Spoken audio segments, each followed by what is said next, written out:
എല്ലാവർക്കും നമസ്കാരം. ഞാൻ മിൻഡു ഫ്രം അപ്രൈറ്റ് മൈഗ്രേഷൻ സ്റ്റഡിയിലായിട്ട്. ഇപ്പോൾ 2025 നേഴ്സസിന് വന്ന പുതിയ ചേഞ്ചസ്, 2025 ഏപ്രിലിൽ അപ്ര കൊണ്ടുവന്ന പുതിയ ചേഞ്ചസിനെ പറ്റിയാണ് ഈ വീഡിയോ പറയുന്നത്.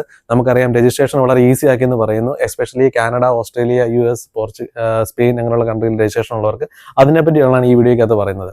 ഫസ്റ്റ് ഓഫ് ഓൾ 2017 ശേഷം പാസ് ഔട്ട് ആയിട്ടുള്ള ആൾക്കാർ, അതായത് ഇങ്ങനെയുള്ള കൺട്രിയിൽ കാനഡ, US, അയർലൻഡ്, സിംഗപ്പൂർ അങ്ങനെയുള്ള സ്ഥലത്ത് പഠിച്ച് 2017 ശേഷം പഠിച്ച് 1 year എക്സ്പീരിയൻസ് ഉള്ള ആൾക്കാരും, അതല്ലെന്നുണ്ടെങ്കിൽ നമ്മുടെ കേരളത്തിലല്ല ഇന്ത്യയിൽ ക്വാളിഫൈഡ് ആയിട്ടുള്ള നേഴ്സസ് ആണ് അവരെങ്കിൽ അവർ 2017 ശേഷം പാസ്സായിട്ടുള്ളവരായിരിക്കണം. അതിനുശേഷം അവർ ഈ പറയുന്ന കൺട്രിയിൽ ഉള്ള എക്സാം എഴുതി, എലിജിബിൾ ആയിട്ടുള്ള എക്സാം എഴുതി അവിടെ ചെന്നിട്ട് അവിടെ 1800 മണിക്കൂർ അവിടെ ജോലി ചെയ്ത് 1 year എക്സ്പീരിയൻസ് ഉള്ള ആൾക്കാർക്കാണ് ഈ ഓസ്ട്രേലിയയിലെ രജിസ്ട്രേഷൻ ഈസി ആയിട്ട് കിട്ടുന്നത്. അതായത് അവിടെ ആ രജിസ്ട്രേഷനെ ഇങ്ങോട്ട് ട്രാൻസ്ഫർ ചെയ്യാൻ പറ്റുന്നത്. അല്ലാതെയുള്ള ആൾക്കാർക്കെല്ലാം പഴയ സെയിം ഓൾഡ് ആയിട്ടുള്ള മെത്തേഡ് തന്നെയാണ് എൻക്ലക്സ് ആറിനും ഓസ്കി, അതായത് ഇവിടെ വന്ന് ചെയ്യാനുള്ള ക്ലിനിക്കൽ എക്സാം, ഈ ഒരു പാത്വേ കൂടെ മാത്രമുള്ള അവരുടെ രജിസ്ട്രേഷൻ സാധ്യമാകത്തുള്ളൂ.